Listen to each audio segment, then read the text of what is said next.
Hello everyone, इस video में हम पढ़ेंगे क्लास 6 ज्योग्राफी का chapter 1 the earth in the solar system के क्वेश्चन आंसर्स। तो देखिए चैप्टर का एक्सप्लेनेशन ऑलरेडी चैनल पर अवेलेबल है, आप लोग देख सकते हैं। इसके क्वेश्चन आंसर्स इस वाली वीडियो में हम देखेंगे। तो देखिए पहला क्वेश्चन जो है, हमें काफ़ी सारे क्वेश्चन दिए हैं, फिर नीचे मैंने आंसर्स लिखे हुए हैं सबके। तो पहला है how does a planet differ from a star. Planet जो होता है वो एक स्टार से कैसे अलग होते हैं। तो देखिए a planet does not have its own light and heat, it derives it light from a star. तो प्लैनेट की अपनी कोई हीट नहीं होती है और अपनी लाइट भी नहीं होती है। और जो वो लाइट होता है ना प्लैनेट, जैसे कि अर्थ है, अर्थ की अपनी कोई लाइट नहीं है। अर्थ का प्लैनेट जो है, मतलब अर्थ का जो सन है, वो एक स्टार होता है। तो अर्थ जो है अपने स्टार सन से लाइट को लेता है, तो अपनी लाइट नहीं होती किसी प्लैनेट की। और planet is usually smaller than star. और प्लैनेट क्या होते हैं, ज़्यादातर ऐसा होता है कि जो है अपना जो उनका स्टार होता है उससे छोटे होते हैं, जैसे कि अर्थ सन से छोटी है। अब स्टार के बारे में, star possess its own heat and light. Star के पास अपनी खुद की हीट और लाइट होती है। Stars are very huge objects compare to planet in general. और स्टार्स जो है काफ़ी बड़े ऑब्जेक्ट होते हैं अगर हम प्लैनेट से कंपेयर करें तो। नेक्स्ट क्वेश्चन है what is meant by solar system. Solar system से आप क्या समझते हो। तो देखिए the term solar system refers to the family of sun. The sun is a star around which 8 planets among other celestial objects revolve in orbits. This whole system of bodies is called solar system. The sun is the head of this system. तो देखिए solar system क्या होता है। तो solar system क्या refer करता है, family of the सन। मतलब देखिए यहाँ पे सन है, ठीक है, ग्रीन से हो गया कोई नहीं। फिर इसके अराउंड क्या है, बहुत सारे प्लैनेट्स हैं, रिवॉल्व करते हैं। तो सन के अराउंड जितने भी प्लैनेट्स होते हैं और कुछ और बॉडी जैसे कि एस्ट्रॉइड्स होते हैं, मिटियोर्स होते हैं, तो ये सारे के सारे सन और उसके पूरे के पूरे उसके अराउंड 8 प्लैनेट्स और सेलेस्टियल ऑब्जेक्ट जैसे कि मिटियोर्स, मिटियोराइट्स, कॉमेट्स वगैरह, ये सेलेस्टियल ऑब्जेक्ट्स होते हैं, रिवॉल्व करते हैं ऑर्बिट्स में। कैसे, जैसे कि ये सन है, इसके अराउंड चारों ओर घूमते हैं, तो ये इसकी ऑर्बिट होती है जो उसके चारों ओर घूमते हैं। तो सन की जो पूरी फैमिली है, सन, प्लैनेट्स, बाकी सेलेस्टियल बॉडीज़ जो सन के अराउंड रिवॉल्व करते हैं, उसको हम सोलर सिस्टम कहते हैं। और सन जो है हेड है सोलर सिस्टम का। क्यों, क्योंकि सारे के सारे ऑब्जेक्ट्स जो हैं वो सन के ही अराउंड, सन के चारों ओर चक्कर लगाते हैं। फिर नेक्स्ट है C, name all the planets according to their distance from the sun. सारे के सारे प्लैनेट्स के नाम बताने हैं उस हिसाब से जिस हिसाब से वो सन से दूरी पर हैं। तो सबसे पहले आता है मर्करी, फिर Venus, Earth, Mars, Jupiter, Saturn, Uranus, Neptune, और ये हो गया, ठीक है। 8 प्लैनेट्स हैं और 8 प्लैनेट्स को आप एक एक्रोनिम होती है, my very efficient mother just serve us nuts. तो आप ये याद कर लीजिए, my very efficient mother just serves nut. तो इस तरीके से आप उन सबका जो मैंने आपको सेंटेंस बताया, सबका पहला पहला लेटर है, उससे हम आप जो है लर्न कर सकते हैं। फिर नेक्स्ट आता है why is the earth called unique planet. Earth को एक अलग, यूनिक का मतलब होता है सबसे अलग, प्लैनेट हम क्यों कहते हैं। तो देखिए the earth is regarded as a unique planet because of the following reason. इन रीजन्स की वजह से अर्थ को यूनिक कहते हैं, क्योंकि देखिए it is only planet known to support life. यही एक ऐसा प्लैनेट है जिसपे लाइफ हमें देखने के लिए मिलती है। It has oxygen and water present in proportion that allow life to thrive.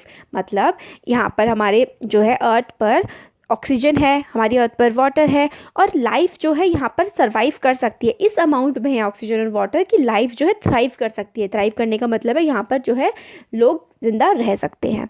Next इसके सेकंड पॉइंट में देखते हैं, it also has temperature range that support life. Temperature भी ऐसा है कि जिंदा आराम से रहा जा सकता है। फिर proportion of water present is about 2/3 of the surface of the earth when compare to land. तो वाटर ज़्यादा है, खैर ये तो इतना इंपॉर्टेंट पॉइंट नहीं है, आप ये दोनों पॉइंट ही लिख सकते हैं।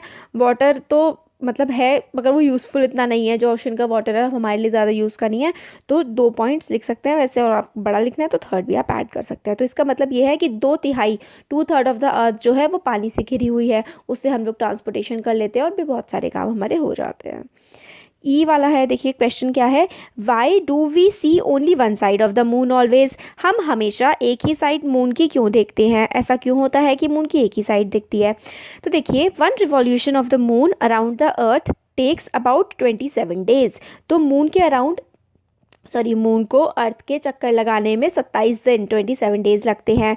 Incidentally the moon's rotation about its own axis also takes nearly same time.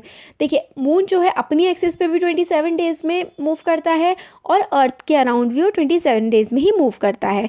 तो 1 of the day of the moon is equal to 27 day of the earth. So only one side of the moon can be seen from the earth. तो देखिए वो इतना ही time अपने around घूमने में लगाता है, अपने स्पिन पे चक्कर लगाने में, जितना वो अर्थ के अराउंड घूमने में। इसलिए हमेशा जो है हमें मून की एक ही साइड जो है दिखाई पड़ती है।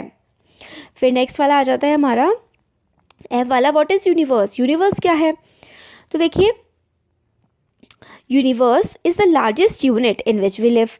It is collection of galaxies. There is only one universe and everything that exists in this universe itself। तो यूनिवर्स क्या है? सबसे बड़ी यूनिट है जिस पर हम, जैसे कि अर्थ है, फिर हमारा जो है सन है, फिर बाकी प्लैनेट्स मिलकर के सोलर सिस्टम बनते हैं, बहुत सारे जो सोलर सिस्टम मिलकर एक गैलेक्सी बनती है। यूनिवर्स में हज़ारों गैलेक्सियाँ और जितनी हज़ारों लाखों मिलियंस ऑफ गैलेक्सी मिलकर के क्या बनती है? एक हमारा पूरा का पूरा यूनिवर्स बन जाता है। तो ये हमने बताया है। अब टिक करना है करेक्ट ऑप्शन। तो देखिए planet known as the twin of the earth, तो किसको बोलते हैं ट्विन? वीनस को बोलते हैं अर्थ का twin. Which is the third nearest planet to the sun. Sun के थर्ड नियरेस्ट कौन सा है? देखिए सबसे पहले मर्करी, फिर वीनस और थर्ड पे है अर्थ। थर्ड नियरेस्ट है हमारी अर्थ। ये दोनों हो गए ट्विन है। ट्विन का मतलब होता है जुड़वा। जो अर्थ जैसा दिखने वाला प्लैनेट है वो है हमारा वीनस। नेक्स्ट क्वेश्चन है all the planets move around the sun in, किसमें क्या है? एलॉन्गेटेड पाथ में मूव करते हैं सारे के सारे प्लैनेट सन के चारों ओर। नेक्स्ट आता है pole star indicate the direction of south. Pole star होता है हमारे साउथ में। फिर सॉरी पोल स्टार तो हमारे साउथ में नहीं होता, पोल स्टार हमारे नॉर्थ में होता है।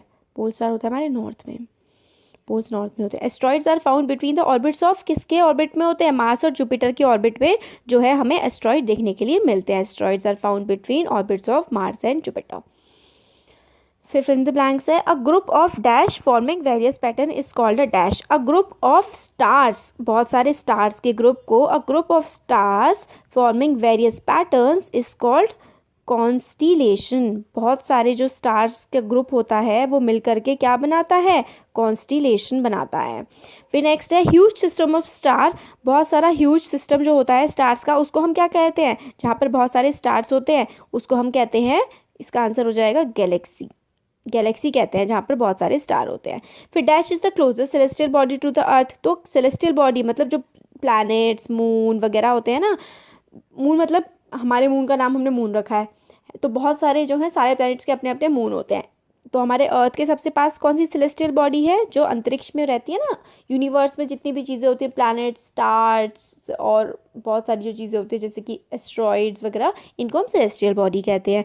तो अर्थ के पास सबसे क्लोजेस्ट सेलेस्टियल बॉडी है moon. Dash is the third nearest planet to the sun. तो क्या है? Earth. Earth is the third nearest planet to the sun. Planet do not have their own heat and light. हम लोगों ने पहले भी देखा था कि प्लैनेट की अपनी हीट और लाइट जो है वो नहीं